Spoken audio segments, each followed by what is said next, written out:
Thank you for watching Conscious Consumer Network. The live stream broadcast is free to view.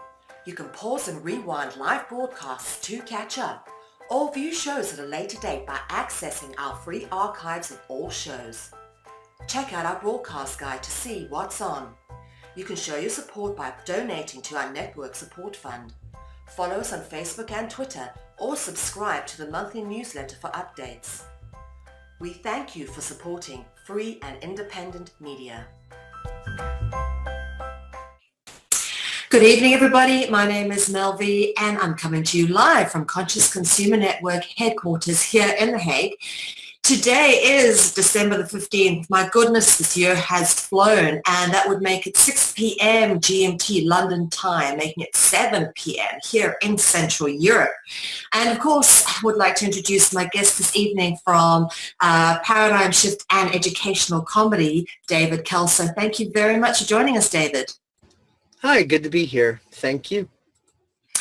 Okay, today's show, as we are doing in Conscious Communities, really is about bringing communities together, reaching out to different people all over the world, involved in different initiatives, different groups, different online coordinations, and as I say, making them more conscious, bringing conscious communities together, and sharing the messages, sharing the interactiveness, and just generally, as I say, connecting. What is one of the most important things in this time? Because as we know, one of the ways in which we've been controlled is through the mechanism of divide and conquer. So one of the ways in which we get past that is by connecting with people all over the world, friends or strangers, but people who have the same fundamental orientation as the network, which is the pursuit of a free, fair, just, sustainable world.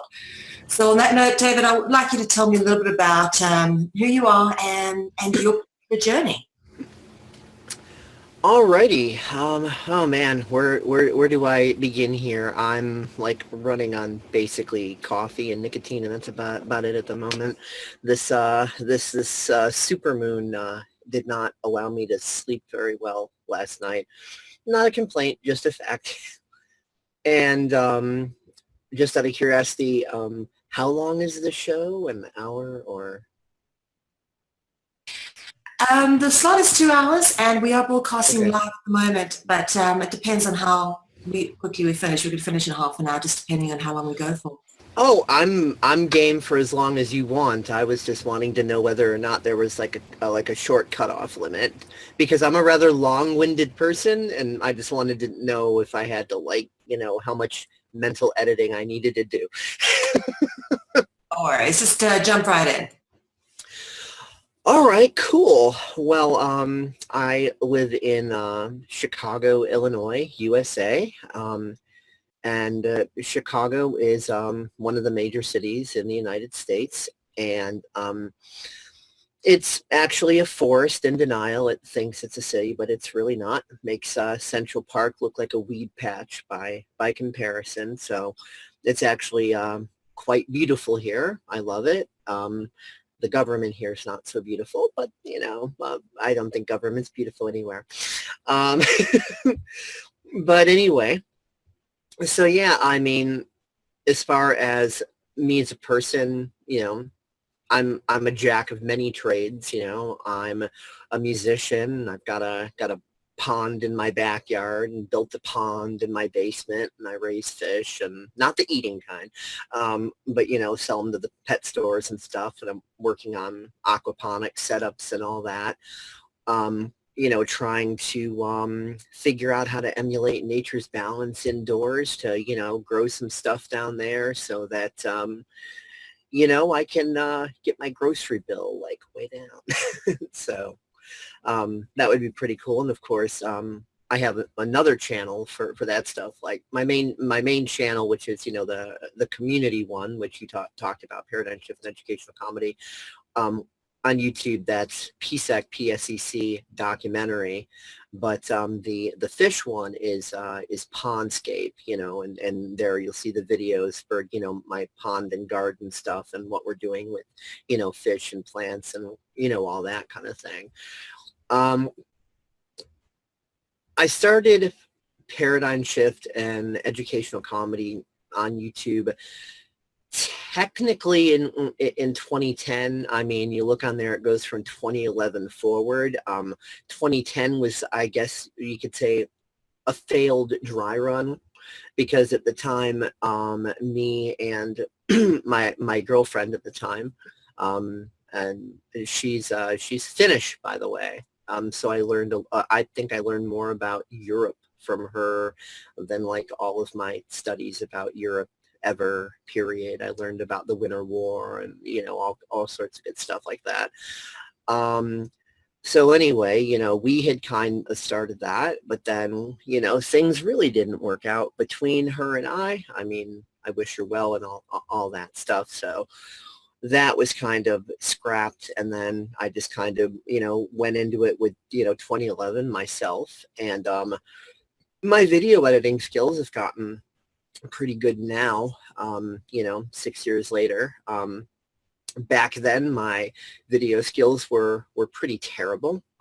And a lot of people who, you know, who come to me and they see my videos and stuff and they're like, oh, Dave, you know, I'd love to get online and inspire people and this and that and whatever, but oh, I'm not really good with online video stuff, and I have no video editing skills and so on. And I'm like, just be yourself, enjoy the journey, and you'll evolve over time. My video editing skills completely sucked. I mean, I was terrible at it, and it was just a process of evolution.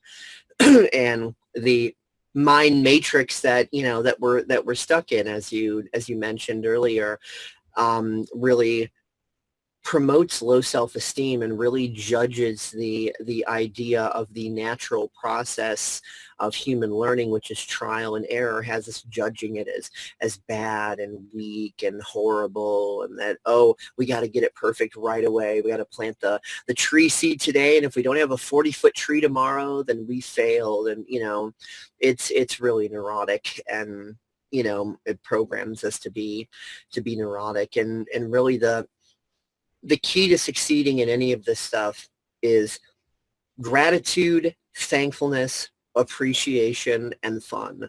And when you hit those moments of contrast, it's fertilizer for the garden. You got to view it as that. Otherwise, you know, you're gonna really fall on your face hard. You got to see it as opportunity. You know, it's even like the elites themselves say, don't let a crisis go to waste. They mean it in the context of, ooh, let's do some false flags. But the context I mean it in is, you know, see everything as opportunity. Because obviously, you know, you look at a lot of these, you know, new age communities and things like that. And I mean, all the stuff they say, I mean, they've got their facts right, but they don't realize that they're viewing it through that matrix distortion filter. So, you know, the whole love and light, shun the dark and all that. When shunning the dark is a lack of compassion. It's, you got to shine your light in a dark place. And, you know, they don't realize that shunning the dark is about the darkest thing that, you know, you can possibly do. To me, it breaks down to being simple math. When you view a negative situation as negative, then that's negative. You got the minus sign in there. You're minusing down. But when you view a negative situation as a positive opportunity for positive change, then that's pluses all the way up. That's positive. So for me, it's not ideology. It's workable math. You can prove it. And of course, I'm a fan of, you know, comedians like, you know, George Carlin and Bill Hicks and things like that, you know, people like that. And just like, you know, they were able to get away with the whole, hey, just speak truth, call it comedy. You know, when the mind opens, you're kind of making it fun, right? And I went through, you know, religious parochial school, personally, Christian school. And I always tell people that if you want to send your children to the next best thing to a Nazi concentration camp, send them to Christian parochial school, because that's about the size of it. I've never met more unchristian-like people ever than in a Christian private parochial school. So I got a little bit of that extra, you know, cappuccino flavor of the mind control matrix, you know, the religious flavor sprinkles there, not just purely the state, but, you know, that. So school, I was, brought up to think that, school and education and all that was like this yucky thing, but still I love to learn. And I understood that learning had to be fun in order for learning to be efficient. Because, if you're putting everybody to sleep or you're stressing them out so much that their brain is all constipated with neurosis, then they're not learning. They're in stress, they're in fight or flight, they're in paralysis. And then about all you can do is memorize, regurgitate, repeat, which isn't learning, it's being a zombie. So I know that learning has to be fun. So that's why it's paradigm shift in educational comedy, because I'm thinking, all right, we could go into all these different serious subjects, and sometimes we'll be a little bit more comical than serious, other times a bit more serious than comical, shake it up a bit. But this, is a better medium to open people's minds. And the main participants, I mean, this kind of evolved over time, but the main participants that I labeled as the PSEC crew, that is myself, Dave Kelso, and Richard Hamilton, Kristen Meyer, Katarina Roy, and sometimes if we're really blessed, we get her husband, Paul Roy, on there too. And when people ask me like, oh, what is the PSEC crew? How do you join that? It's like, it's not something to join. It's my words to describe something that has formed itself and is evolving itself. So it's my word for something that I'm looking at that kind of seems to have a life of its own, and I got to call it something, because with language you can't say that thingy over there that's doing stuff. You have to come up with labels so people know what the hell you're talking about. So I just call it PSEC crew, for lack of anything else better to call it. So it's kind of evolved itself and grown organically, and everybody on board it is really good friends. And over time, as things have evolved, like we've had guests on such as Vinny Eastwood and Max Egan, and the list goes on. But we love it for anybody to come on, like anybody that has anything to say, that that wants to talk about anything. We use Google Hangouts to do that, and then that records onto YouTube. Obviously, you use a different medium, but it's it's still the same basic idea. Click a link, it loads up the conference system, and then it streams live, and then it gets recorded and saved. So it's a similar kind of idea. Later on in the semi-near future, we're obviously going to have you on to talk about CCM, just like you're having me on to talk about PSEC. And hey, I'm pretty sure I'll be able to upload this to my channel as well, because you said it'll be archived and available and all that. So I can, this will eventually be watched as a PSEC episode as well. So kind of used as a promo bumper, like, hey, check out, CCN, because, you guys are going to be on PSEC near future. So everybody get ready for that. Woohoo, So, yeah, it's definitely been a journey. And one of the things that I've had the most difficulty with, because we've all been programmed into this low self-esteem, low self-worth, low self-confidence, is really people being willing to just jump on with us and talk. And a lot of people right now, and especially with all the political correctness stuff going on, oh man, don't even get me started on how much I hate that crap. A lot of people have learned to use text as something to hide behind. They act like they're expressing themselves with it, but really, because text, you can kind of censor yourself, and nothing goes in, until you hit that enter key or that send button. So with speech, obviously, when we're online speaking, I can't I can't like censor myself. I can't like speak words out of my mouth and then look at it on a screen and decide what I want to keep and what I want to take away and then make it go through. As it's coming out of my mouth, it's going out to everybody. There's no taking it back. If I've said it, I've said it, and that's a done deal. So a lot of people are terrified of voice conversations and face-to-face conversations, and because everybody's just in this fear paralysis and the political correctness, like, oh my God, what if people don't like me? What if I say something wrong? What if this, da, da, da, da, da? And it's just like, I got to tell people, there's a lot of people out there that just aren't happy. Unless they just aren't happy, that's not your fault. You didn't cause that. Those people are going to exist no matter what. As a matter of fact, that's kind of how you and I met up on a Max Egan thread, where I was talking about responding as far as we need to have compassion for each other instead of condemning each other. And then this one troll tried to like run interference and stuff, and that troll noticed that that wasn't very workable, and I aggravated him just with kindness and compassion. People don't realize that kindness and compassion can also be a weapon against the dark, because the dark, just like anything else, has like in the Matrix movies, there's that one section where Neo and was being warned or updated as far as like the machines have to abide by their own rules within the Matrix. They can't break their own rules. Well, in the mind Matrix, that's paradigms.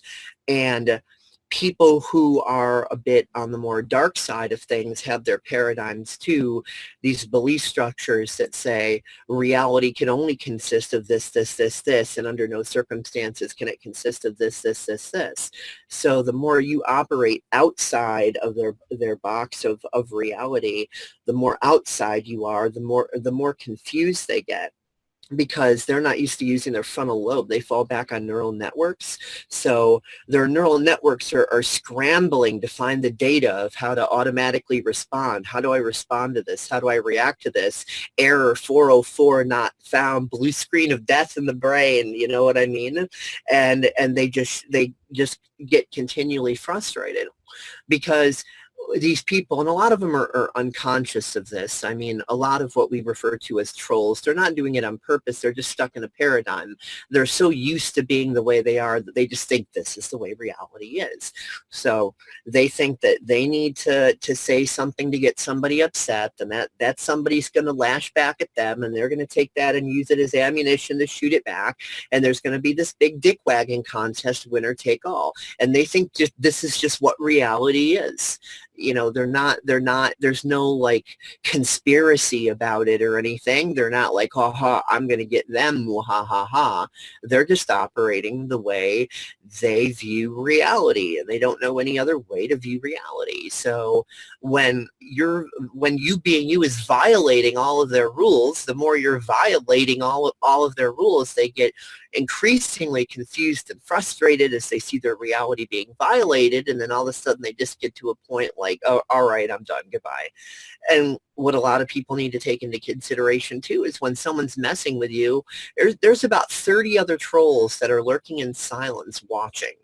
And when they see you handle someone like that with kindness, with compassion, with rational calm, and these people that are watching in silence, they're drama addicts. They look at what you just did with that one person, and they're going, whoa, I'm not even going to approach them, because they're insufferable. They're a waste of time. And, they're viewing you as ridiculous and illogical. So it's like, I don't have time to waste on this ridiculous, illogical person. I'm just not going to approach them at all. So you never realize just how much drama, you save yourself. So in being brave enough to interact publicly with people online in that more compassionate way, in that more respectful way, you're also setting an example for lack of a better way of saying it, the more positive people, quote unquote. I'm not trying to put judgments on it, but we need language to communicate, so I'm just doing my best.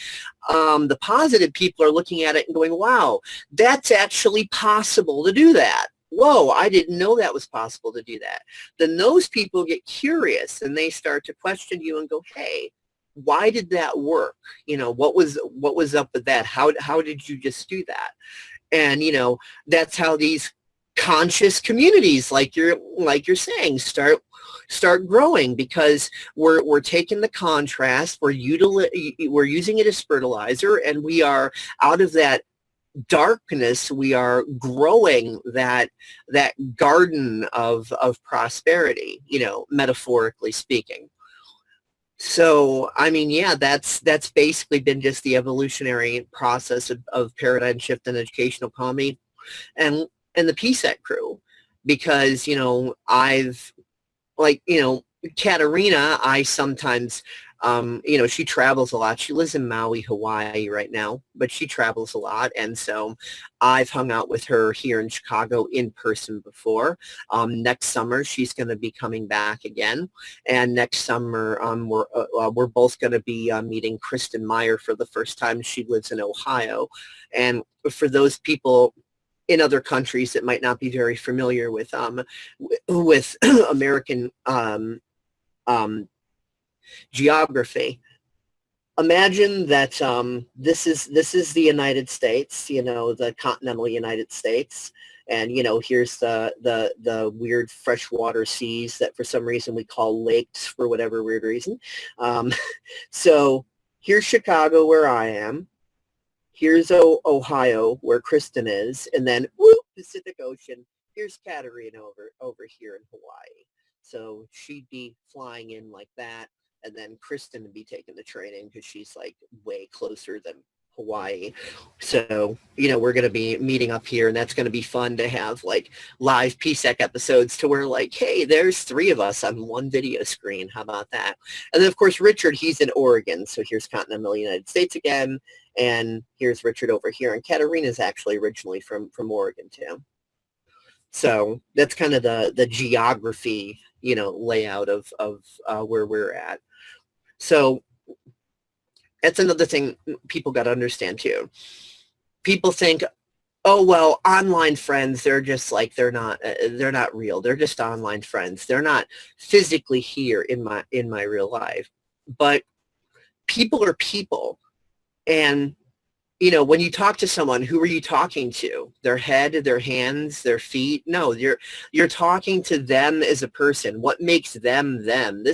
This is just a biological rent-a-car right here. This isn't them. I mean, yeah, it's all nice and fun and convenient when you can, give them a hug and go hang out with them or whatever, but this isn't what makes you you. This right here, it's a biological rent-a-car. That's not you. This is your property. It's not you.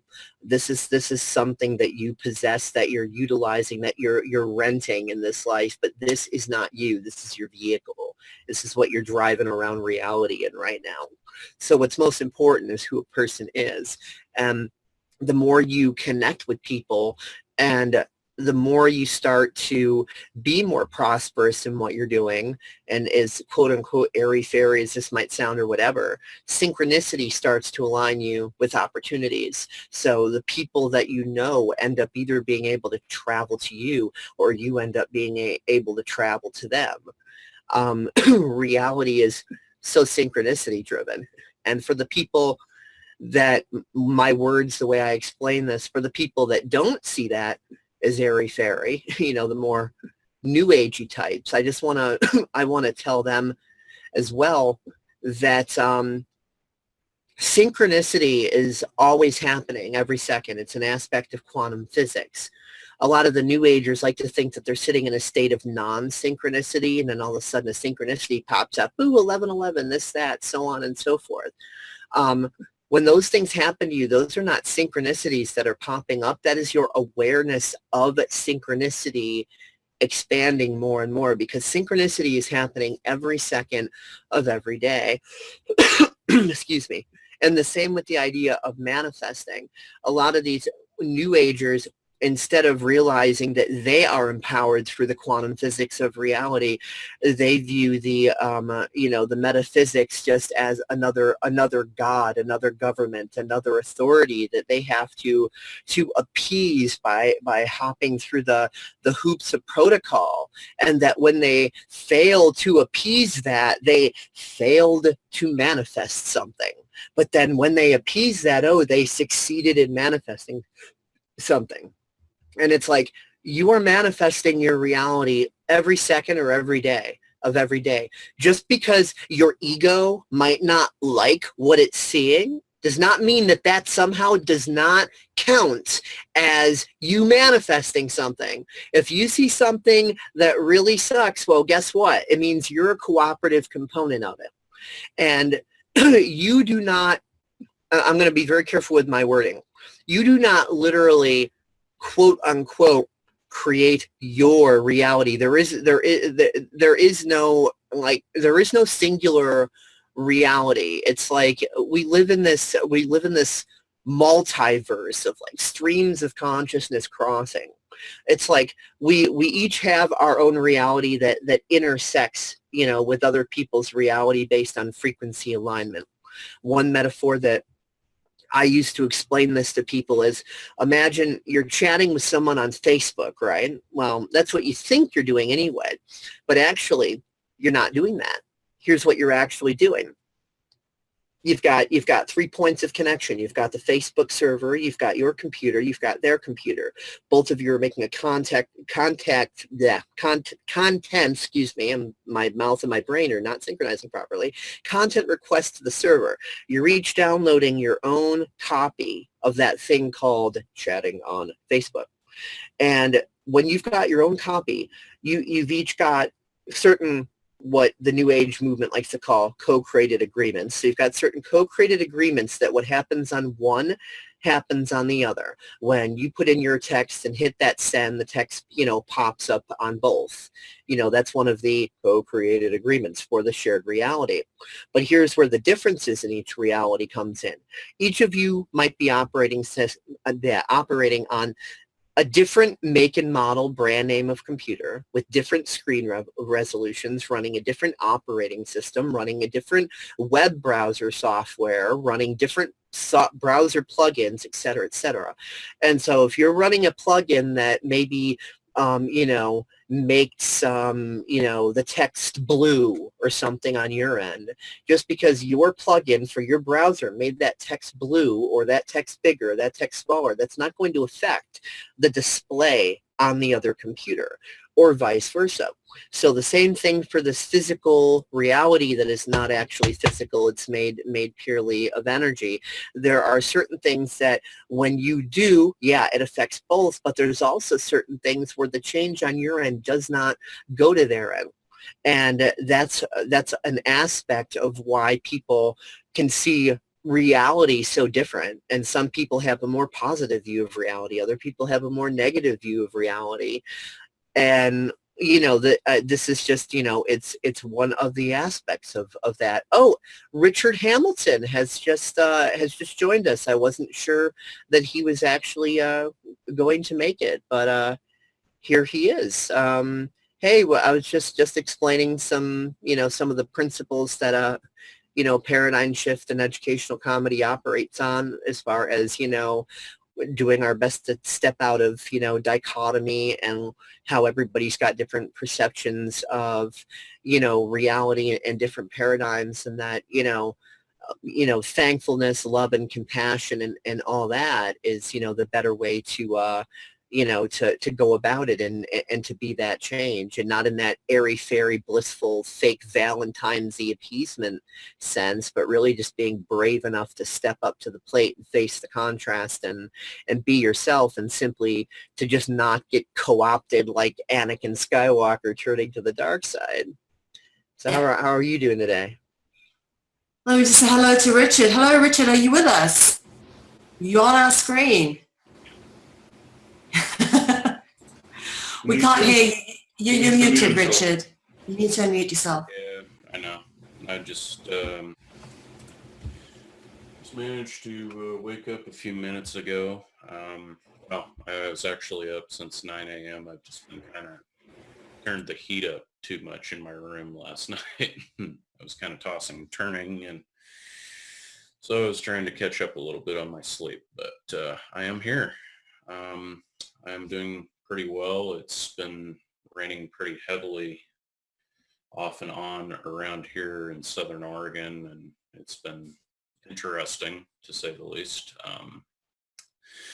But all things considered, I'm doing pretty good, doing well.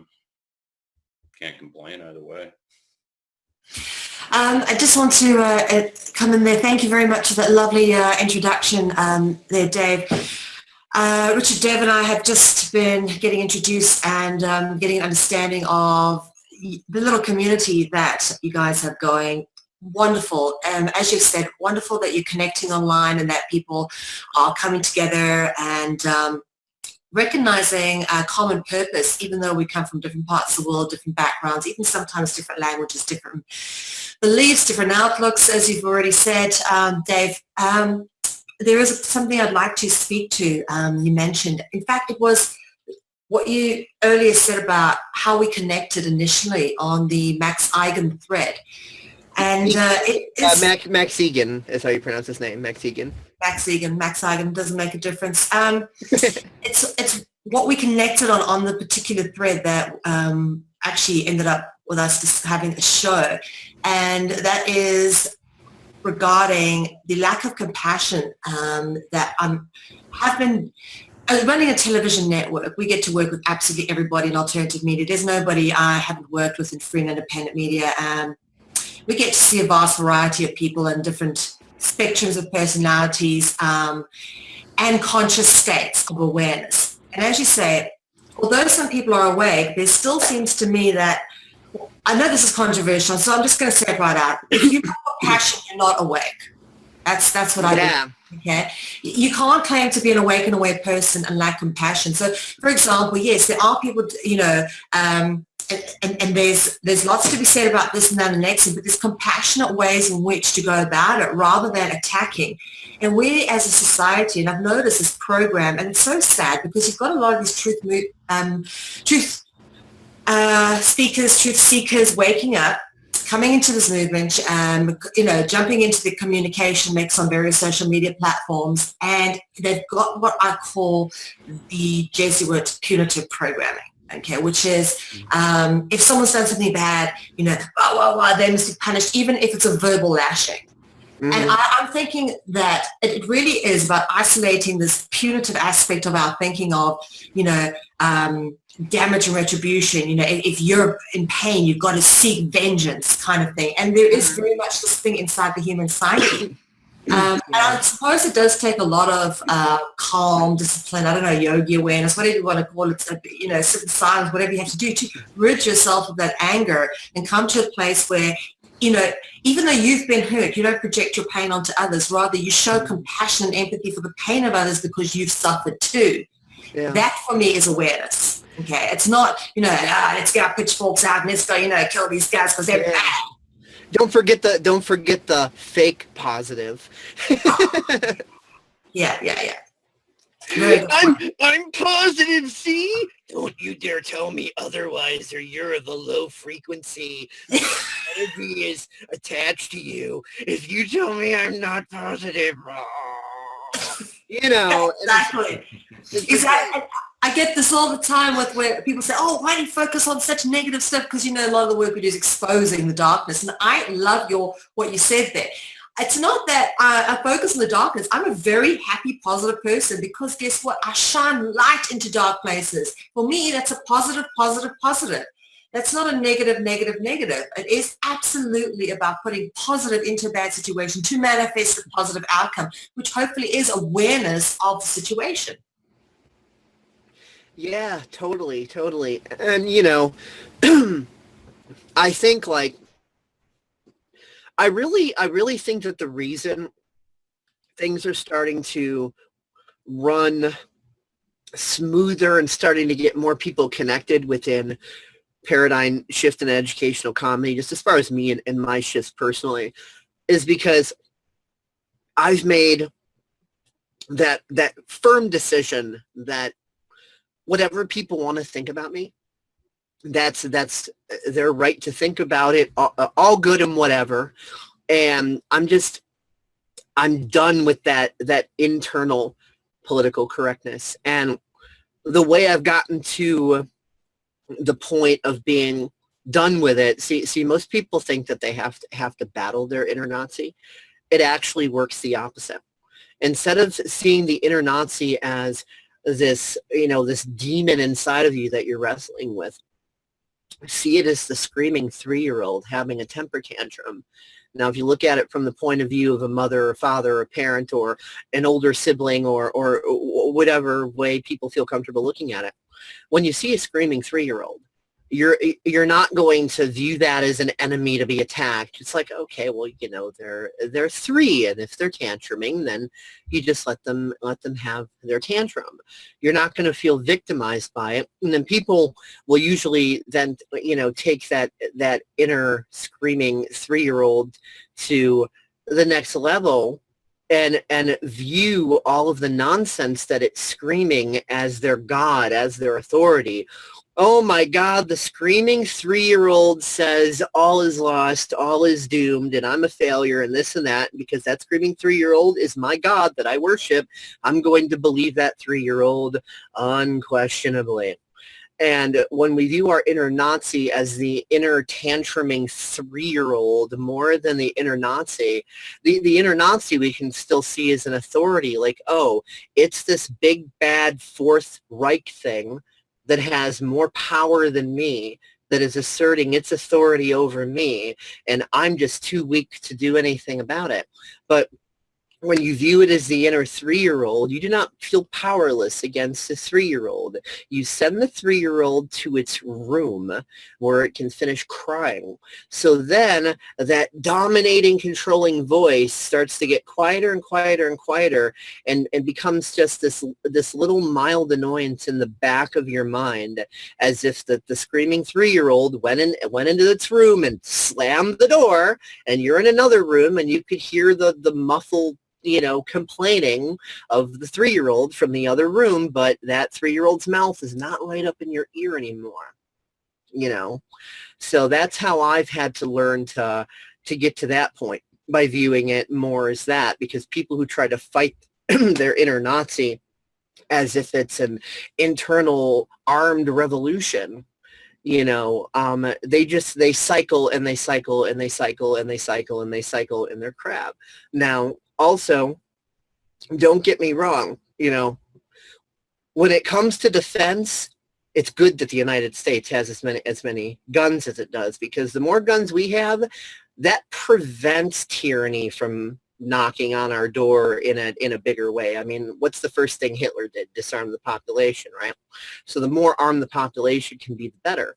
And I totally support that. And I support that because I know the more guns we have, the less likely it is for us to use them. The more that those guns can stay put away in their display cases and in the safes and whatever else, because the tyranny's not going to come knocking in full force, because the tyranny knows that if they do, the guns come off the display case and it's lock and load. So it's a preventative measure. And of course, if you're attacked, definitely defend. I just, most people don't realize that people who are nonviolent, it's not like nonviolent people are thinking, oh, just submit and just, let the Fourth Reich kill you. That's not what they're saying. They're saying don't commit the rape of violence by attacking first. Don't fight Hitler by becoming Hitler. That's what nonviolence means. It doesn't mean don't defend yourself. If the Fourth Reich comes a knocking, with guns and everything, then get out your guns, let them fire the first shot and take care of business. It's just, and I like to view the elites as like a rabid dog. With a rabid dog, you got to put the dog down. You got to do what you got to do, but that doesn't mean you have to hate the dog. That doesn't mean that you can't have a compassionate attitude towards the dog. Yes, you still got to put that dog down.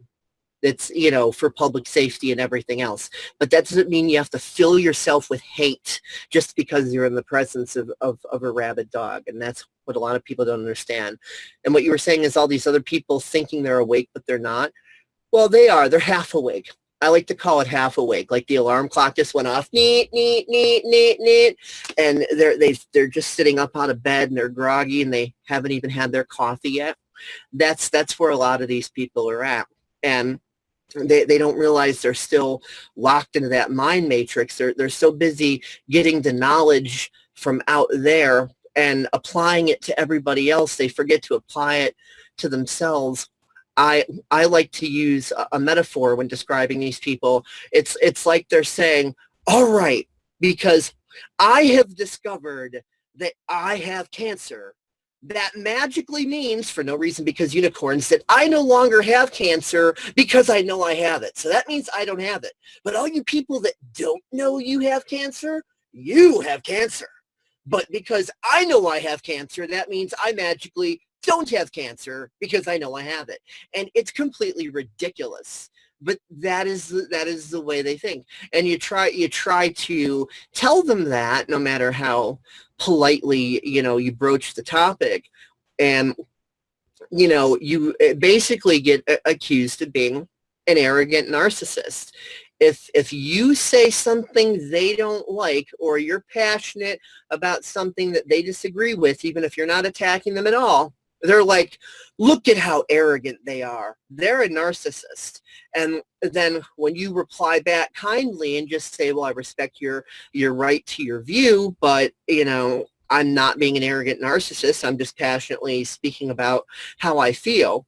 Then their reaction is, see what he said there?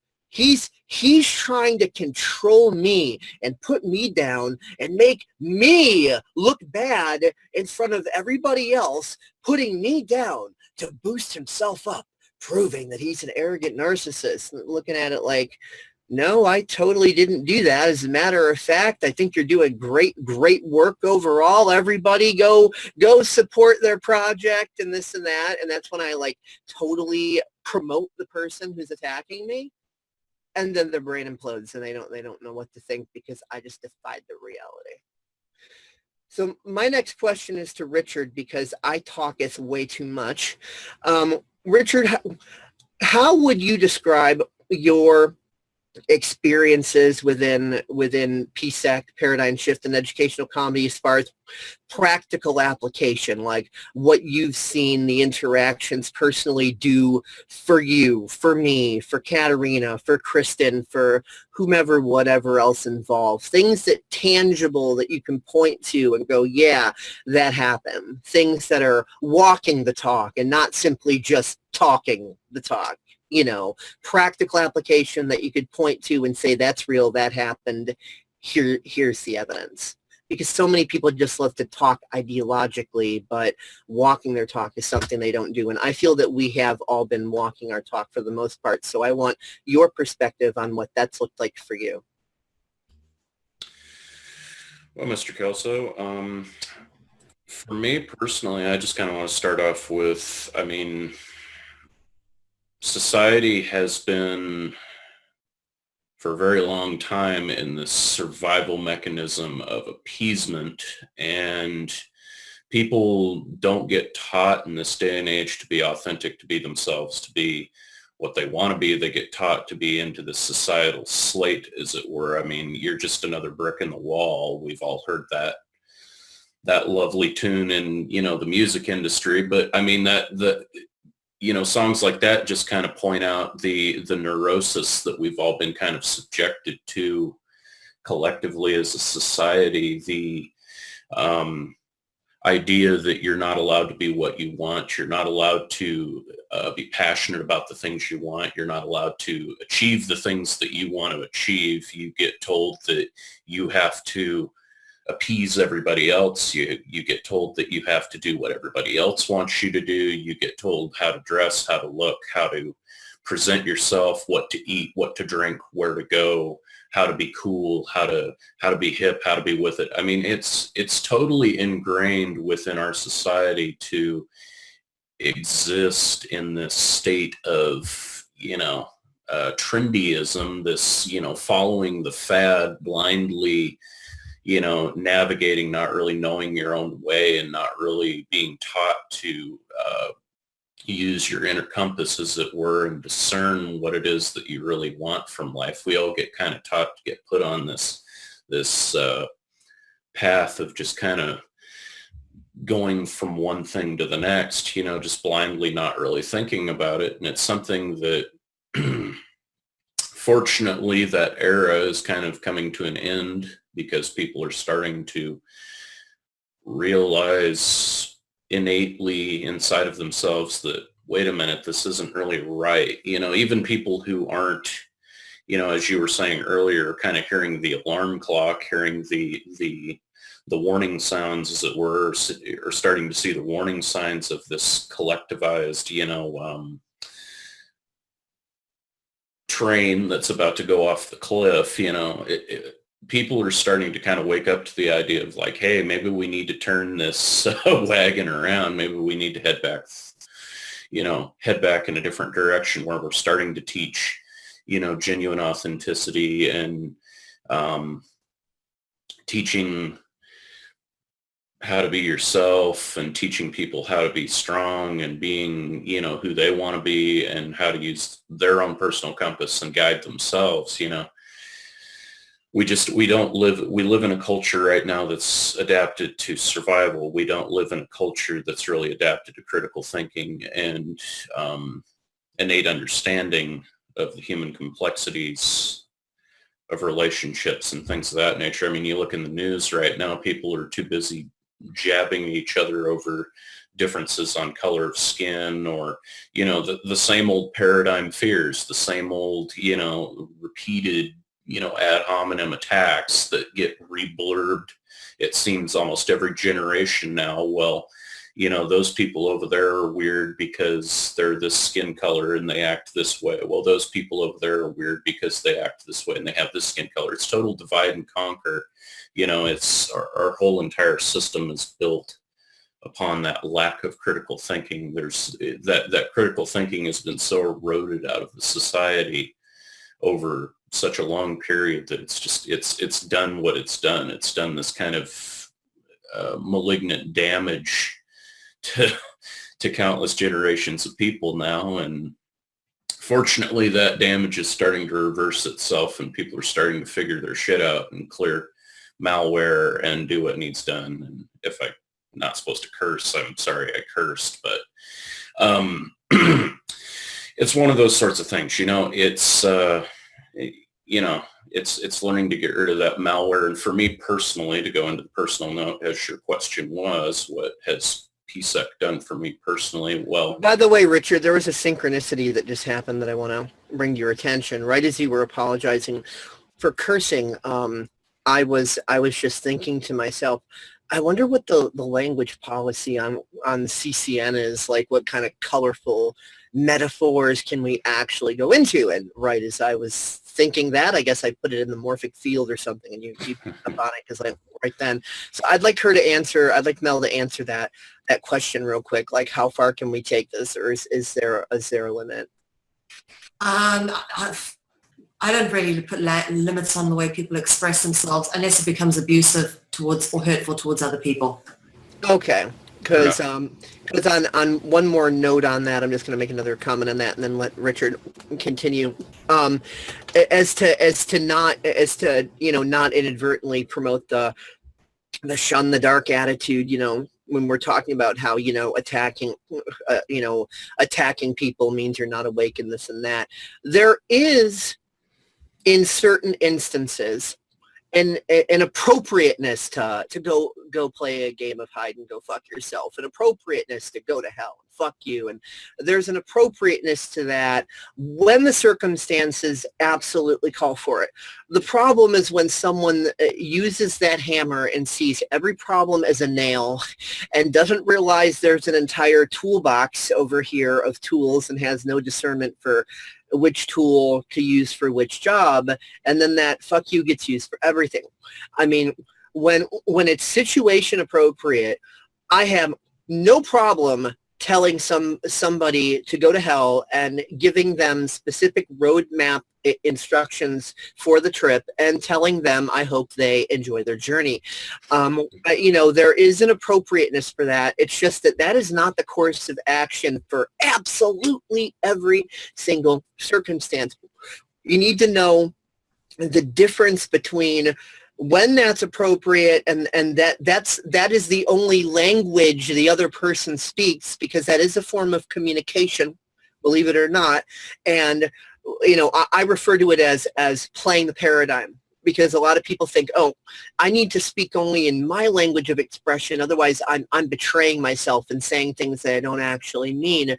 When you're using somebody else's colloquialisms, however you say that word, if that's the only language that they speak and everything out of your mouth sounds like blah, blah, blah, blah, blah, like you're speaking Greek or Russian or something, then that's the language you have to use with them. And sometimes the only language someone speaks is fuck you. That is the only language they speak. So if you want to communicate with that type of person, then you have to speak in their language in order to communicate your point. But sometimes and more often than not, you're running across a person that's not the only language they speak. They're just really frustrated more with themselves than anything, and they're lashing out because that's all they've been taught to do. And when you respond to them with compassion, their brain operating system crashes, blue screen of death, and they're like, whoa, my reality was just completely, rearranged here. So then they calm down and start moving into curiosity, and they start asking what just happened. They start asking, why did you respond to me like that? I was being abusive towards you. You had no reason to treat me with kindness. I wasn't being kind to you. Why did you respond to me like that? And I've had that reaction from just as many people as the reaction of trolls going, oh, this is outside of my reality. This is a dry well. I'm not getting my ego fixed. These aren't the droids I'm looking for. I'm going to move along. Those are the people who only speak fuck you. So I deal with when you're wanting to push them away rather than communicate with them, you use the opposite of what they want, what they know how to speak. So then they just don't want to deal with you. But there are times when somebody does speak the language of compassion. They're just not used to people understanding their language. So they are then speaking in the language that they know everybody else understands, because that's all they see around them. And then they see that you speak in their language, so they stop, they get curious. Well, wait a minute, you speak my language? I didn't know that. So I just wanted to put that out there for just discernment purposes, that there's all these different tools in the toolbox, and there's an appropriateness for each tool. It's just when you think that one tool has to be used universally, that's the mind matrix eating at your brain. Please continue, Richard. Well, anyway, just on another note, just to continue on that and then to move on into my point, as I was originally going to do. Just wasn't sure about the language thing, because we've been on other various radio broadcasts and all that stuff, and they generally have different policies. So, but anyway, I'm glad we cleared that question out. But to go into myself personally on, all of the things PSEC has done for me with malware clearing. I mean, PSEC has kind of taught me that first and foremost, I guess it's shown me more than taught me anything. It's shown me. It's anything. You can be taught anything, but to actually being shown something, like literally being shown something kind of changes your perspective on the world a little bit. One of the big things that PSEC has done for me really it's really shown me that I'm not alone out there, that there are other like-minded people that do exist, that we're not alone in this journey, as it were, that going into the new energetics of where civilization is headed, that people are figuring it out and waking up, and that you're not totally alone as a intellectual. There are other people out there that share your same concerns and same thoughts and same ideas, and it's opened me up to this broader, wider community of really authentic, awesome, amazing people that exist out there, and, you know, shown me that I'm not alone. And PSEX also called me on a lot of my inner bullshit that I needed to clear, and, you know, still challenges me to continue doing that and continue going in that journey, which I will say has been a amazing success, you know, because I have this innate desire within myself to challenge the old and forge the new. And PSEC has been a tool in the metaphorical toolbox, which has given me the means to go ahead and start that process and continue on with that process and continue forging the metaphorical steel into a samurai sword and making this beautiful work of art, as it were. PSEC has been a means for me to call a lot of that inner malware that we all have, every single one of us on this planet are infected with when we grow up in this society that says, you can't do that. No, stop. You know, the authoritarian disease, as it were, that gets implemented into us at a young age with the indoctrinational system rather than the educational system. They just tell you to blab, repeat, and absorb. They never really actually show you how to think for yourself or use knowledge. They just say, oh, well, go read it up in a textbook. And it's like, well, the textbook is some moron's view of the world. That's not really knowledge. That's not going out and researching. That's not actually going out and looking at things for yourself and deciding for yourself as a human being what you believe and what you don't, or, you know, what you see as true or what you see to be bunk, you know. That's another big thing that PSEC is kind of a great thing for. I mean, me personally, I've always been a critical thinker. I've always challenged the educational system or the indoctrinational system. I've always gotten in the face of all of that and kind of questioned the authority of everything, because generally authority has this 30,000 foot perspective, and they generally think that their way is the highway and everybody just needs to bend over and here it comes again sort of attitude. And they just have this authoritarian ego complex the size of Alaska, and they think that they can just go around telling everybody what they want to do, and you just have to bend over and deal with it, and you're not allowed to have an opinion. And I've experienced that crap firsthand, and, you know, I'm just glad that there are small or even growing movements out there, such as PSEC, just one of the many examples that are starting to kind of reverse the damage and starting to teach people how to critically think again and not just blindly accept authority without question ad hominem. I don't really consider PSEC to be a movement. Usually movements are things that you join that are groupthink based, like, you know, like you look at things like the Ron Paul movement, you know, you've got all these people chanting, "End the Fed, end the Fed, go Ron Paul." And you ask them, why end the Fed? Well, 'cause it's bad. Well, why is it bad? 'Cause it is. Well, why is it? 'Cause Ron Paul says it is, and it's evil, and it's responsible for all the evils in this country. It needs to be ended. But what is the Fed actually doing to us? Well, I don't know. I'm just sitting here yelling stuff because I have a lot of angst built up, and I need a medium to yell stuff. And it's like, oh, so Ron Paul, you haven't learned a thing from him.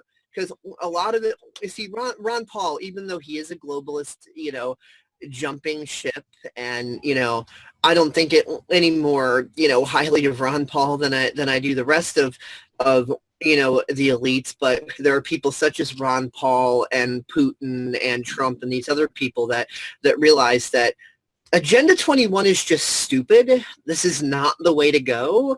And they want to have a nice, happy retirement. They don't want their retirement being the world in flames. You know, so they're intellectuals, and they know stupid when they see it. So they're calling stupid for what stupid is. And they try to tell people what's stupid, why it's stupid, and going through the motions. But it goes in one ear and out the other, and they expect Ron Paul or Trump or Putin to be their saviors and do everything for them. But no one human being can force enlightenment on any other human being. We eat for better or worse. We each make our own choices. So, I don't like movements. To quote Max Egan, instead of looking for a movement to join, I think maybe what it's time for is an idea whose time has come. Not movements, not belief systems, but ideas, because you can't kill an idea. An idea has no leader. An idea has no group to join. It stands on its own. You cannot kill an idea. Well, that's very true. I mean, I just refer to PSEC as kind of it's, in a sense, I guess it would be considered a movement, but at the same time not. It's the movement towards critical thinking and discernment, and everybody has their own perspective and, can back it with knowledge, not just this repeat, like you were saying, where it's like, well, why do you think the Fed is bad? Well, I don't know. It's a sharing of ideas. It's a discussion. Well, yeah, exactly. Yeah. It's a discussion piece, but it's the beginning of that sort of trend. It's small little things like this that create the bigger overall movement, as it were, for that sort of push, that sort of change, where people aren't just mindless automatons who need a babysitter to tell them how to think, how to breathe, and how to live under a government. It's the push towards everybody can kind of be their own man or their own woman, and determine, or non-binary, whatever the heck you want to call it now in this day and age. There's so many different people saying they're this or they're that, or they're undecided, or they identify with the gender of a fly, or whatever the heck they come up with. I don't care, but there's just some weird people out there anymore.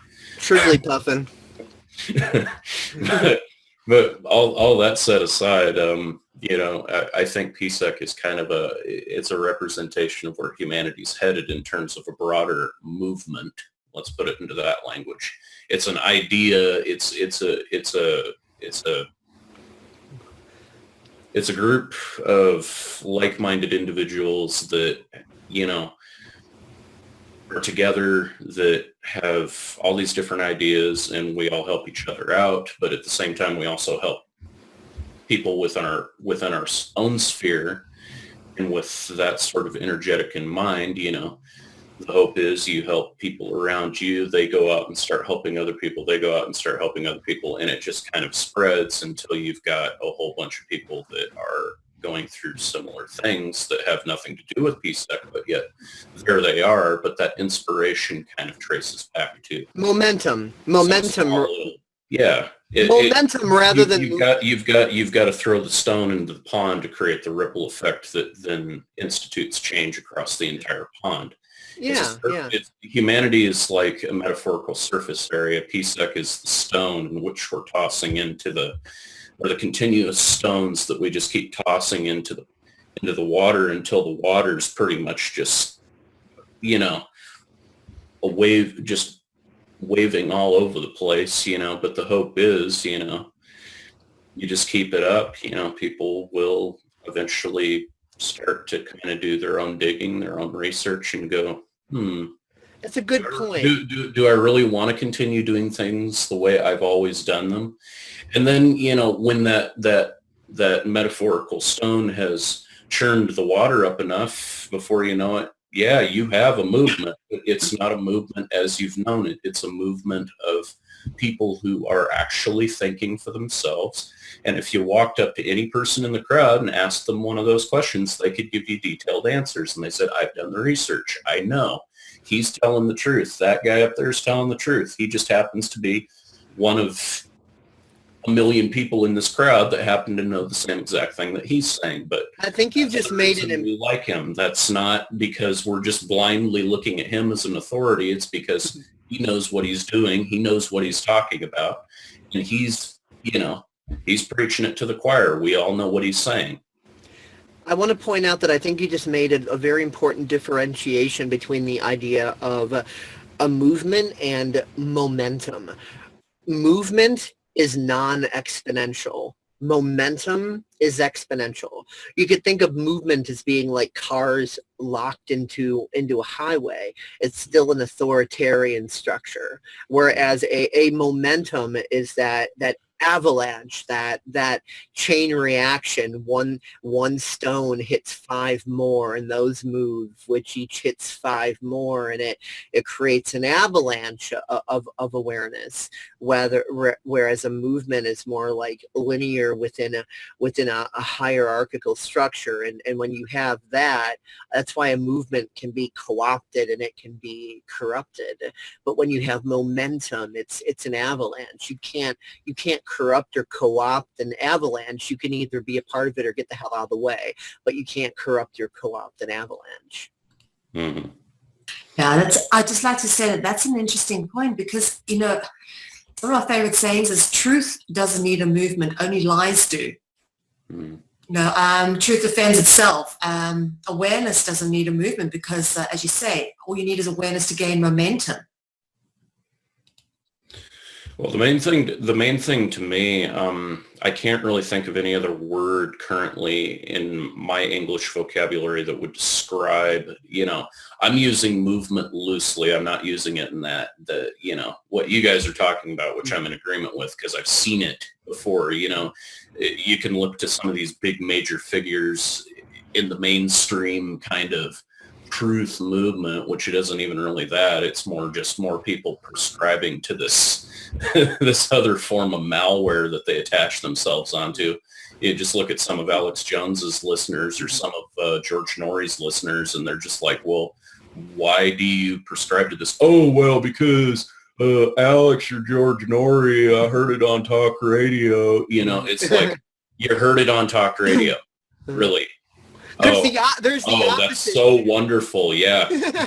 You claim to be truth, but now you're just listening blindly to another authority. That's not truth. I remember that one guy on DeviantArt. I forgot what his name was, but he said that that if Alex Jones said that the world was round, that he would have to personally circumnavigate the earth to fact check to make sure it was round. People don't understand that disbelief is just a belief in the lack thereof. So blind disbelief is still just as blind as blind belief. And a lot of people just do not get that. It's still totally belief systems. But yeah, I agree with everything you said, and I think that, you know, the truth movement is more like become the truth stagnant. Like, yeah, there's truth there, but it's not a truth movement, it's truth stagnant. And in order to make it not stagnant, there needs to be momentum, that new word that you've been looking for, Rich. Momentum, that exponential momentum. And the way we do that is, instead of shunning the dark and locking ourselves in, just face that dark, use it as fertilizer to grow that garden, and we set the example. But even momentum in and of itself is a form of movement, but it's a movement in which is built up over a period of time and increases greatly the more distance it travels. You know, it's more of kind of a scientific version of movement, you know, the idea of moving in a direction, moving forward or moving out into all different directions or all different hemispheres, as it were. But yeah, it's like, it's a type of it's a momentous sort of movement. You can't even really call it a traditional truth movement. Like I said, there's no real way. I mean, you could say momentum, you could say it's, you know, to find, you know what, I think it would just be. I think I've just come up with the perfect metaphor for you. Perfect metaphor. Like you just said, momentum is a type of movement, but look at it this way. Liquid hemlock is a type of liquid, and liquid water is both a type of liquid, but one you want to drink and the other's going to kill you, and you really don't want to drink that. So a truth movement is the hemlock, whereas a truth momentum is the water. So even though both are types of liquids, yes, you can say they're both liquid, and that is totally true. But one liquid sustains life, and the other liquid not so much. So can I interject here? Sure, This is sure. actually a very interesting illustration of labels are in fact a part of the problem, because we ascribe a label to something, or someone goes, oh, that's a bad person, and then they treat that person according to that label they've ascribed them. And I think that's part of, I think what the language was designed to do is to shut us down and keep us limited in the way in which we conceptualize and conscientize things. But our language is very limited. I'm sitting and listening to the two of you having a very interesting and valid discussion about movement and momentum. And ultimately, that again just illustrates the deeper problem of people very much buy into labels. The language that we use limits us, it shuts us down, and it separates us, because we're always looking at everybody around us as, oh, this one's different to me because, oh, she's got dark skin or dark hair, he's gay, he's straight, he's this, he's that, he's rich, he's poor, he's successful, he's not. We've got all these labels we ascribe to everything, and we therefore treat people like that. And again, this is, I think, a lot of what we call about the faulty programming that needs to be undone, is the separation of ideals within ourselves as to how we identify with things. May I briefly suggest a means of unraveling that mess, as you say, because that's totally the mess that we're in. The problem is that we have become the tools of the tools, because language is a tool. It really is. That's what it was intended for, a tool of communication.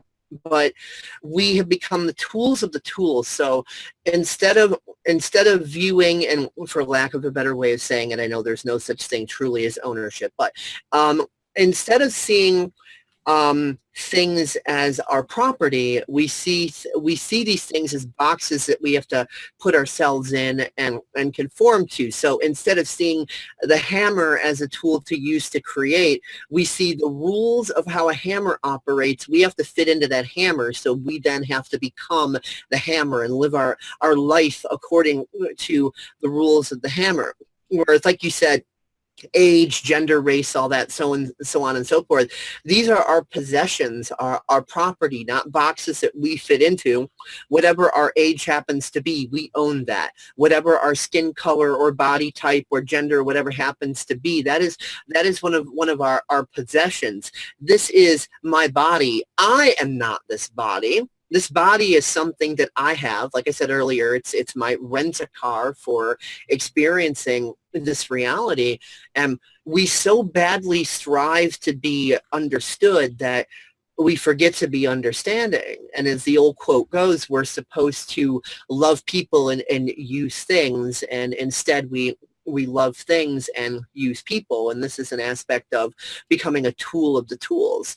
And when we become a tool of the tools, then whoever so knows how to wield the tool then also simultaneously wields all those who worship that tool as an authority and tries to conform to that tool. And that is exactly how we are tricked in the way that you've described. And another thing with with the English language specifically, although yes, it can be limiting, as I've been saying, trying to find the right word, but unfortunately it is what it is, and language is what it is. And what you could say in English might translate in other languages to mean something not so nice, but all things aside, that is a very, very true and valid point. I've seen that more times. I don't have enough fingers to count on how many times I've seen that. I can't count it in one hand. People, I've seen it happen to Dave and myself. We'll be speaking, very eloquently said things, and people will come up out of, the woodwork and say, oh, you're freaking this or you're freaking that. And they'll make these like just quick snap judgments because they'll see your profile picture, or they'll see something on your profile that just stirred them up the wrong way, and they're like, oh, he's one of them because he listens to that or he follows that. So I'm Headline readers in this little box here because he follows or he listens to this person, even though that's probably one of maybe more sources than I can count that I follow, because unlike official journalism in this country, I'd still consider myself a real amateur journalist because I actually want to think for myself and not just prescribe to whatever CNN or MSNBC or Alex Jones or any of them say. I want to make sure that everybody's saying kind of the same thing and there's substantiated evidence that points back to for that source to draw from. And it's like, okay, that's news and this is junk and that's news and this is junk and that's news. You know, I see it all the time from both sides.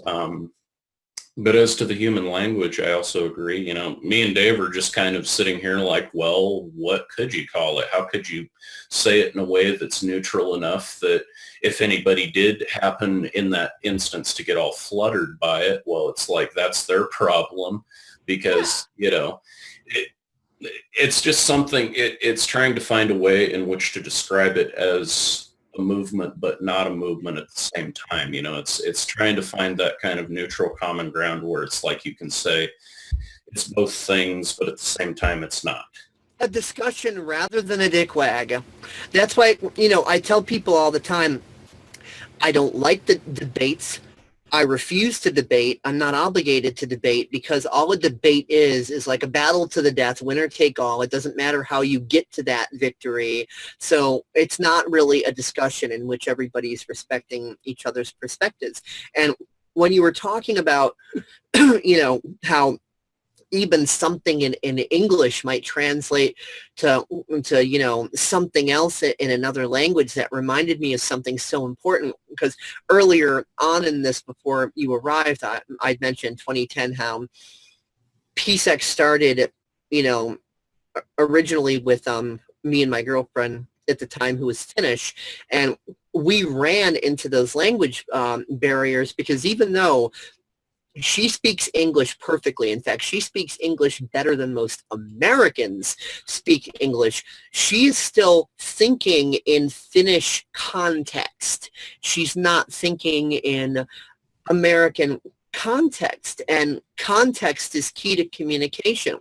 One of the biggest communication landmines, or well, one example of it anyway, as far as the way people in Finland think when they use words versus the way people in Americans, British, whatever think.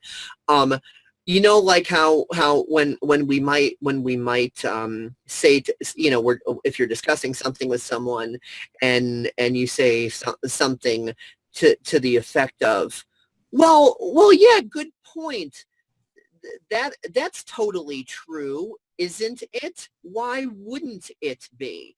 Well, the apostrophe NT words in English, as expressed in English, when translated through the context filter of you know, the way Finnish people view context, the meaning completely changes. As you know, my ex-girlfriend explained to me, what the meaning changes into is that's not true, and only a fool would think so.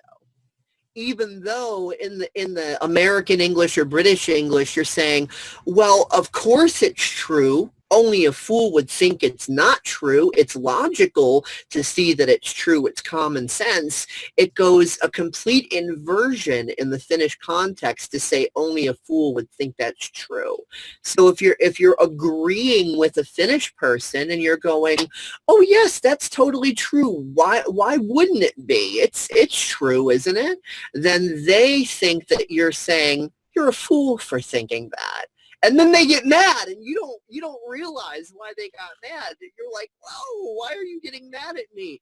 I just agreed with you. And they're like, no, you didn't. I'm like, yes, I did. Well, look what you just said there. You just said you didn't agree with me. It's like, what are you talking about? I just said I agreed with you. Hey, Dave, this is another synchronicity.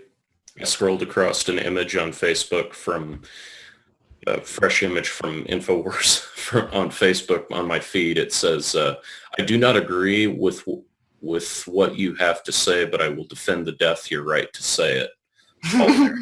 Speaking about language and all of that stuff, I thought that was pretty funny that just happens to pop up right as you language and the barrier and all that stuff.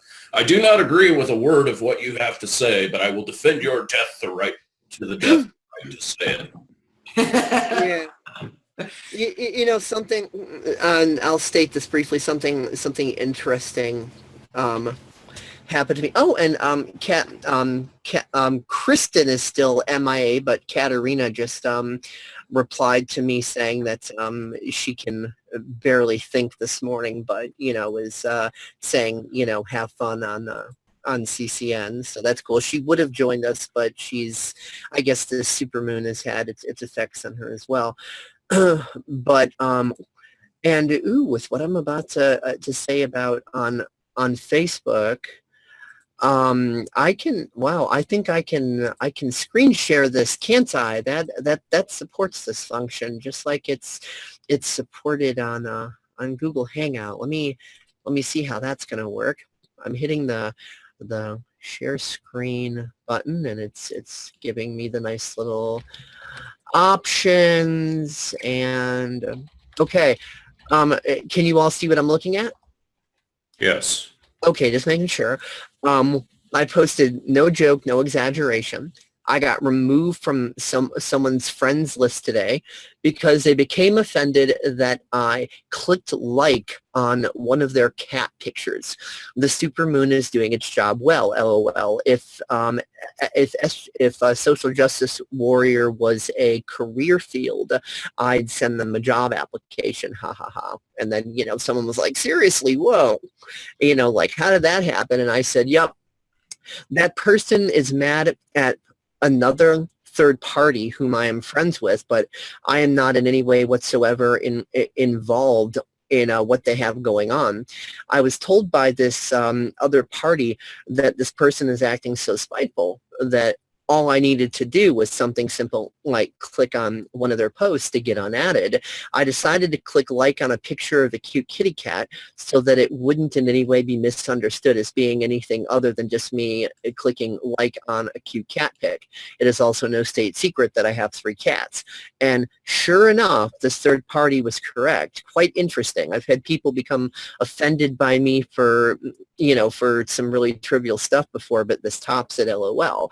Because I was thinking to myself, like, wow, is this person, you know, I'm not going to go into names. I'm going to be respectful of all parties involved. But, you know, I'm thinking, okay, I'm not involved in their drama at all. I'm just sitting here cool, like, whatever. That's, you know, that's none of my business. Like, are they really so triggered that if I just click like on one of their pictures, you know, that guilt by association is going to take effect, you know, for something, you know, so simple and so trivial. So I got curious. I was driven by curiosity. Like, okay, so I'm not going to click on anything that they might misunderstood as me, like, you know, poking at their points they're making. I'm like, okay, they got this cute kitty cat picture up there, like, so that's a totally harmless thing. Like, how many people click like on cute kitty cat pictures every day, right? So, okay, this is harmless enough, so it's perfect for my little experiment. And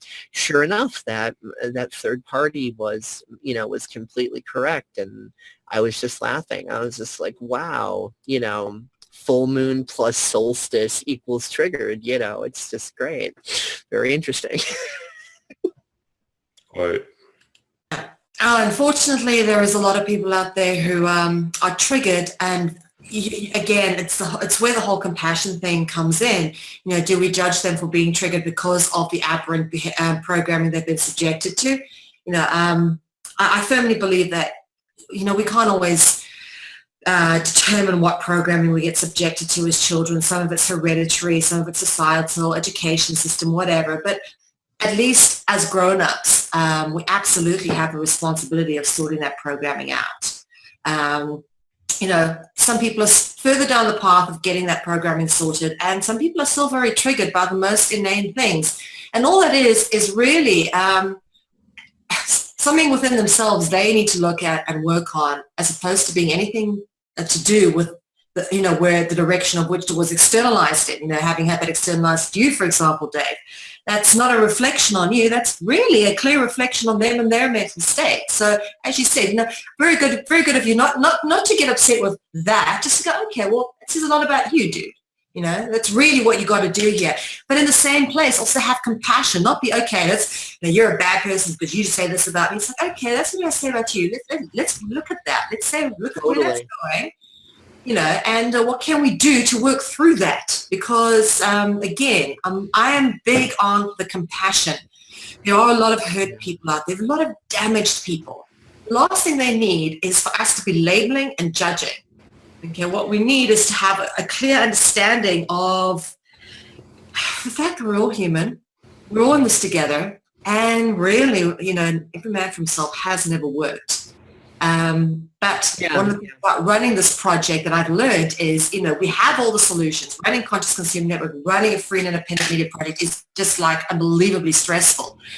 One of the things I have learned is we have absolutely every solution on this planet to make the changes, to get rid of all the toxins and all the bad things and all the bad people. It's all there. You know what the problem is? You cannot get a group of people to agree to work together on a specific idea long enough to make one of those solutions manifest. They all agree on one idea, right? And then all of a sudden, one person in the group finds out that another person thinks that, tabby kitties are cuter than black and white kitties. And then, roar, you're the enemy. You're against my kitty. You're not allowed to disagree with me. I have a white and black kitty. You just insulted me. You're saying I'm a terrible person for having a white and black kitty, and you're a superior person for having a tabby kitty. No, I'm not. I just said no, roar. And then all the division comes in, and it's just like, oh my God.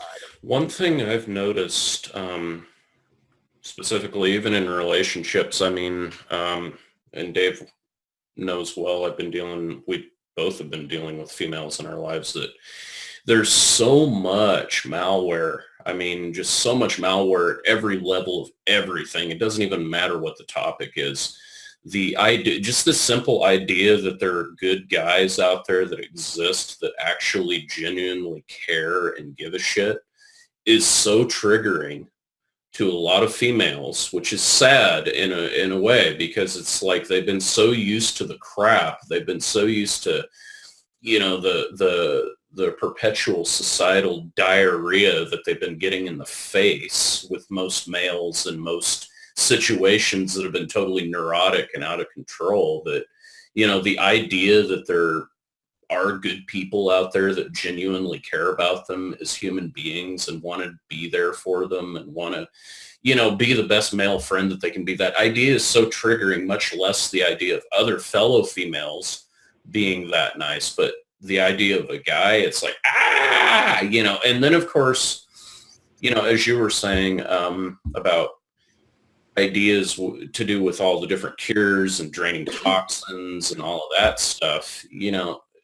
even that idea to a lot of people is triggering, because, they're so used to dealing with colds and flus. And I'll even go personally into saying, my father right now is dealing with a horrendous flu bug right now, like the worst one he's dealt with in probably a decade. It's like bad. He's been down for a week now. And we spent quite a bit of time together last Saturday. In fact, just hanging out. We went down to a gun show where I bought some magazines for my AK. You got to love the United States. We can still have a rifle behind every blade of grass in these neck of the woods. But he apparently, he didn't tell me until yesterday, but apparently he was suffering with it then. He was having, all of the symptoms, all of that stuff. And if this is any indicator of how paradigms affect the body and its ability to fight dis-ease, or disease as we know it, dis-ease, he's still sitting in agony, just basically coughing, or well, not coughing, but body aches, chills, all of the symptoms of flu. And I was around him for probably 6 or 8 hours that day. and I didn't catch anything. What's that tell you? I mean, just paradigms alone are enough to keep you from getting a flu bug that everybody says, oh, well, it doesn't matter. You were around somebody with the flu. You'll catch the flu. It's Hey like, guys, I'm sorry to interrupt, but nature's calling and will not go to voicemail, so I'll be right back. I already know the story. You already told me, so I know I'm not missing anything. But I will be right. That's interesting, Richard, because I firmly I'm a big believer in you can be exposed to as many viruses as there are to be exposed to, but if you've got a healthy body, you've got a clear system, no toxins, those viruses are not going to survive inside of you. mm-mm. So again, this whole thing that it's, you've got to be careful of the virus. I believe that in keeping yourself healthy, you can avoid just about anything. And I've been through the whole of winter. I don't get sick. I'm really work on keeping a clean body and keeping a clear mind and keeping healthy, and seriously do not get ill. Do yoga. And people who constantly have infections, constantly getting sick as well, it's not just a viral thing or an unhealth thing. For me, it's a physical manifestation of a mental, psychological, circumstantial state that's unhealthy within them. And it's often manifest. I mean, of course, our body's electrochemical and energetic organism. We're going to pick up on all of this low vibrational stuff, and it's going to affect us in some way. If you're not keeping yourself healthy and really working at keeping clear and toxin-free, you're just setting yourself up. There's viruses all over the show. You're setting yourself up for disease. So, the fact that you didn't get ill clearly says a lot about the fact of how your state of health is. Well, yeah, and just to go into that's perfect, because it opens up into the next point I was going to make. It's like, I don't even think viruses and colds and flus, I mean, if you want to put it into the terms of computers, and of course, if Dave were here right now, he'd be nodding his head, and grinning, because he's used these analogies with me in my shifts. Viruses are almost like paradigm constructs. I mean, really, I remember as a kid, if you don't do that, you'll get sick. Oh, you better do that. Oh, you're going to get sick if you don't. Uh-oh, you don't want to get sick. Wash your hands. I mean, what is that? What is that? That's not the disease's fault. That's malware. That's insisting that you'll get sick. That's insisting that you'll get ill. You must get ill because everybody else does, after all. So how can you be an exception to the rule? You can't not be an exception to the rule. You have to get sick and vomit and have diarrhea like everybody else, because if you don't, well, that's just, what is that? It's total neurosis. It's like insisting that, oh, well, you have a computer there, and,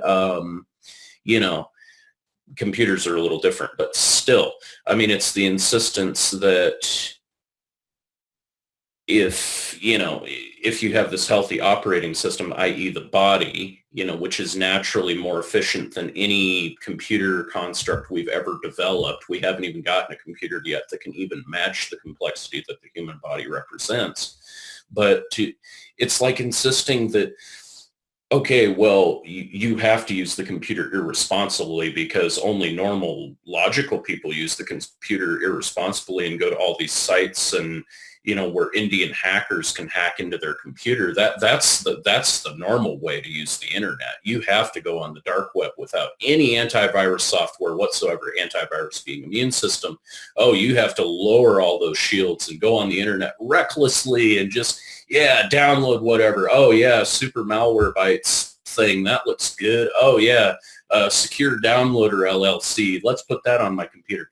It's like insisting that the only normal way to use the internet is to use it irresponsibly. That's foolish. That's playing Russian roulette with yourself. It's the same sort of idea. It's like, well, the only way I can use the internet is to go to every porn site known to mankind and download all of the malware, all of the garbage, all of the infected material that exists on the internet, because that's the way normal people do it.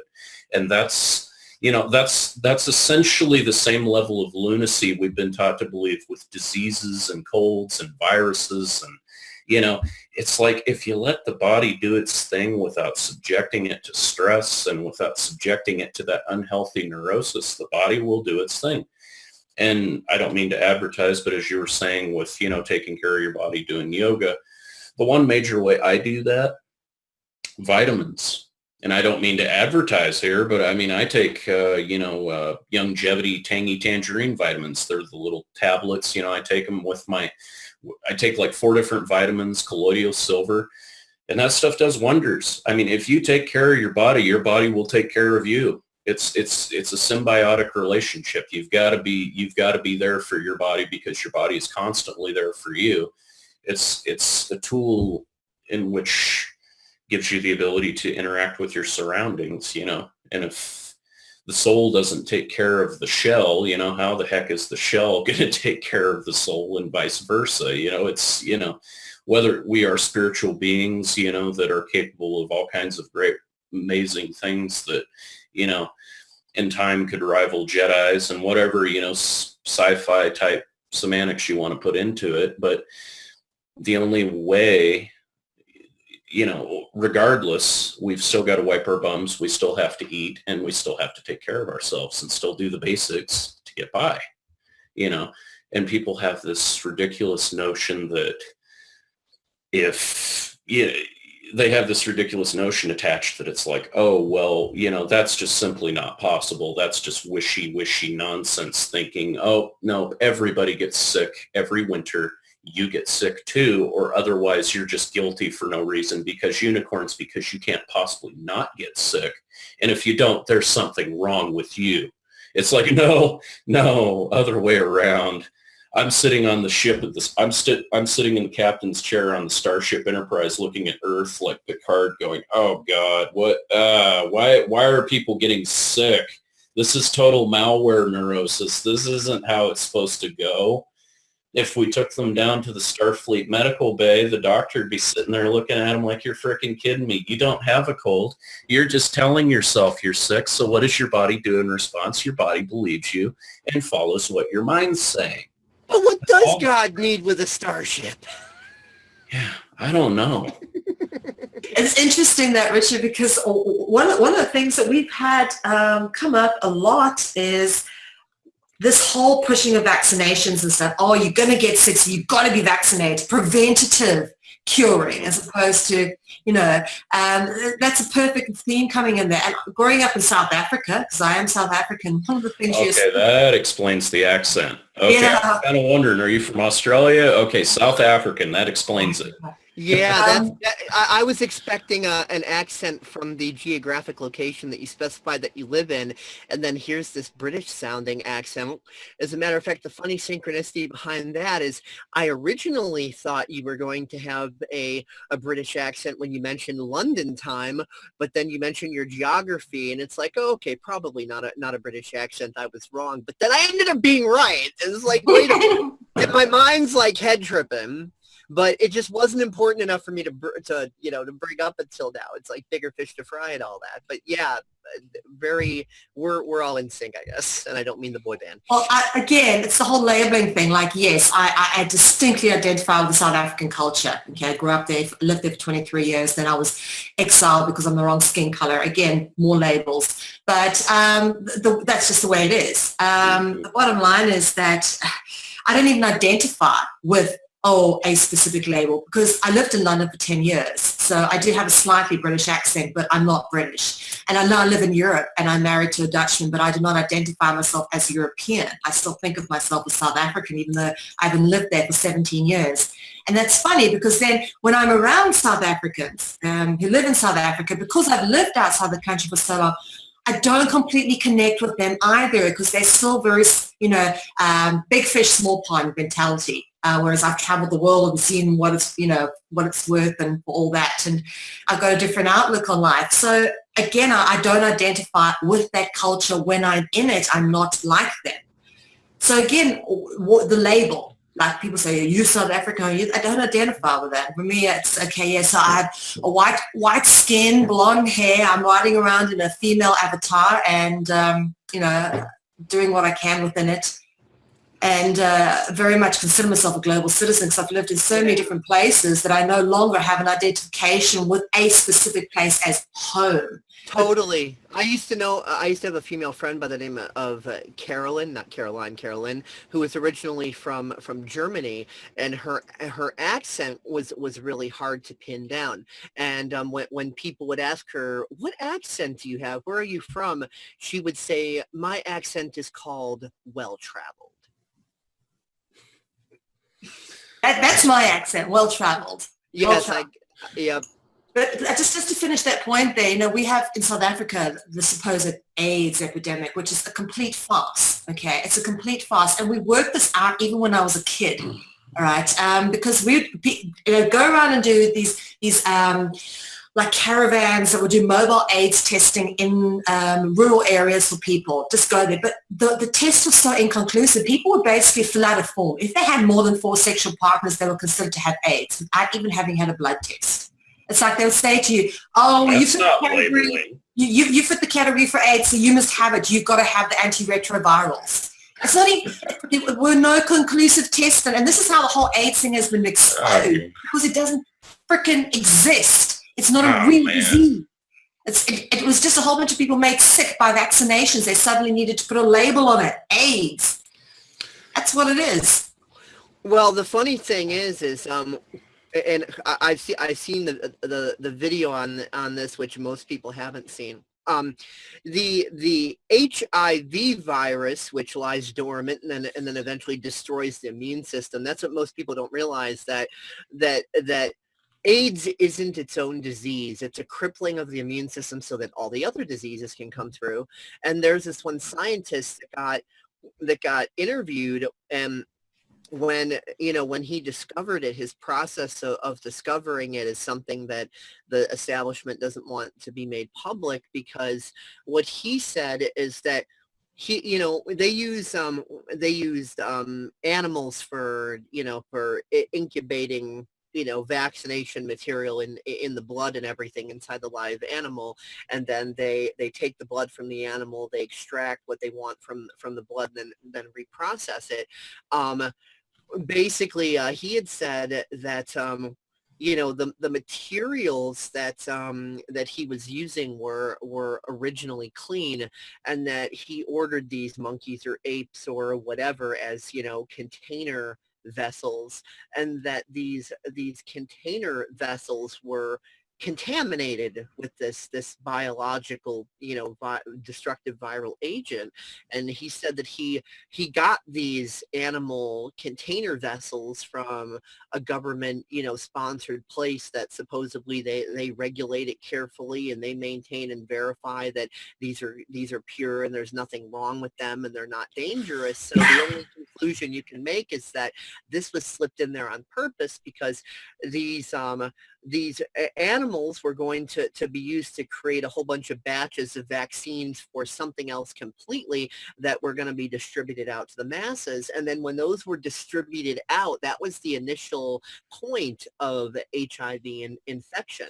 It's not like this virus was innate in the jungles and these animals, and somebody had sex with one of these animals and contracted it and then spread it from there, as the propaganda might say. This doctor was saying that this was biological warfare being tested on the masses, and he was appalled that he was an unwitting part of it, and he doesn't like talking about it, not because he doesn't want to get the information out there. It's not because he's a part of hiding it, but because he's really seriously embarrassed, like, oh my God, for sure, I unwittingly caused this, and I'm so embarrassed.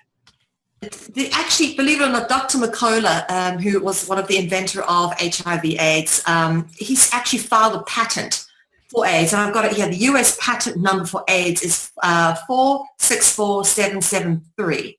So it's actually a developed biological weapon that has been patented. You can trace the patent.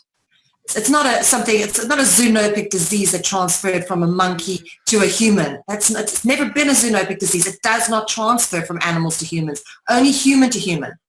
Same with Ebola and a lot of other things. The way AIDS popped up in Africa, and I'm about to go into Africa here. Dave knows exactly where I'm going with this because my family has got quite a bit of history over on that continent. Yeah, explain your grandparents real quick and all that. I think that's relevant. Yeah. My grandparents were Christian missionaries over in Kenya for 35 years. They were out in the Rift Valley, down there in kind of the desert regions up near Lake Victoria and all of that, kind of towards Uganda. They were out in an area called Pokot, which was loosely translated in the English language to Deadwood, the tribe of Deadwood.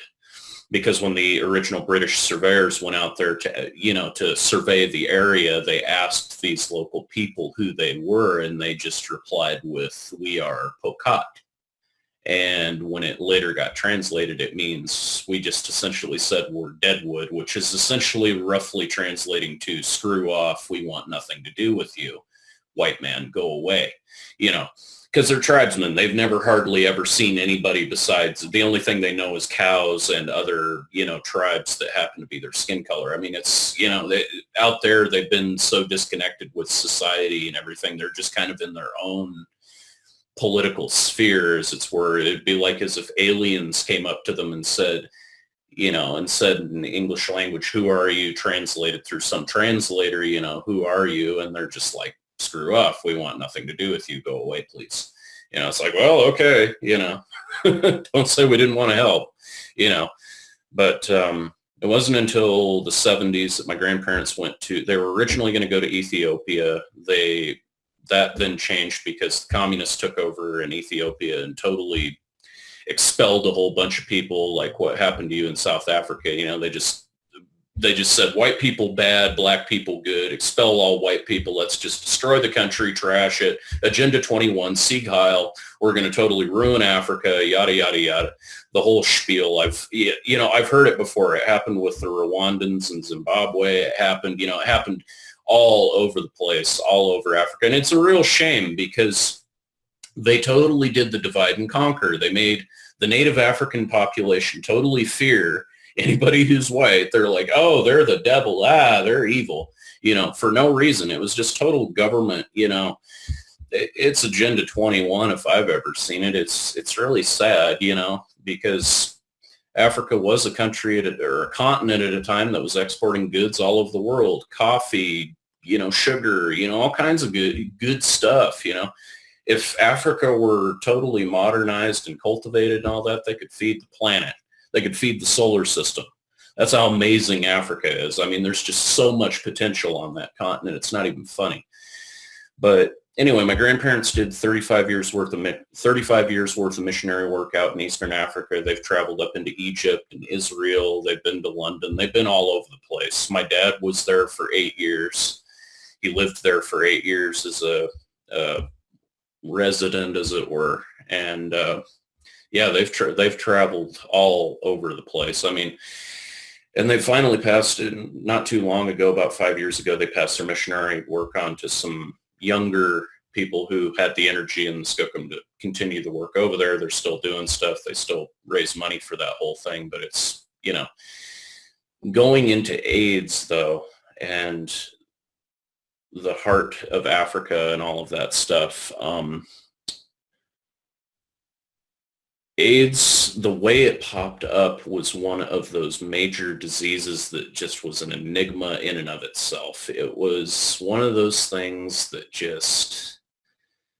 diseases don't just magically pop up like that. It randomly started in some village out in the middle of nowhere. I want to say it was in the Congo. I'd have to look that up, but it just randomly pops up. What kind of disease just magically appears? Diseases don't do that. Diseases are generally, besides being constructs and being malware, I mean, they don't just magically pop up. That was one of those things. HIV, was one of those very real, biological super weapons designed to shut down the immune system that they just kind of introduced. And all it took was just what really blew it into a pandemic was the hype that went on with it. As you were saying, people just automatically went into freak out mode, totally just went brain dead with it. They went full retard on the spectrum, and they just started, saying, oh, we don't care. He had 4 partners. He has AIDS for no reason because unicorns. We're just going to say he has AIDS now because, and people just totally lost it. It happened here in the United States. My mother's told me stories about back in the late 80s when people just totally flipped out over the whole thing, like, oh my God, AIDS, we better not share spit with anybody because AIDS, it's like, the human, what used to be viewed as normal everyday things all of a sudden became taboo, evil, awful, terrible. Homosexuals have AIDS because unicorns, because they share needles, and they must have AIDS. They must all have AIDS, AIDS, AIDS, AIDS, AIDS, AIDS, AIDS, throw AIDS everywhere. And it's just like... I do want to comment on that quickly because we are running out of time. Just to bring it to a close. If anybody wants to learn more about how AIDS was seeded into the South African and African populations, please feel free to download a free copy of my ebook, The South African Guide to the Global Conspiracy. It actually was seeded through the vaccination programs of the Red Cross. Very interesting. But guys, this has been a great show. Thank you very much for the wonderful conversation, and just so great to connect with people, who are just awake proper.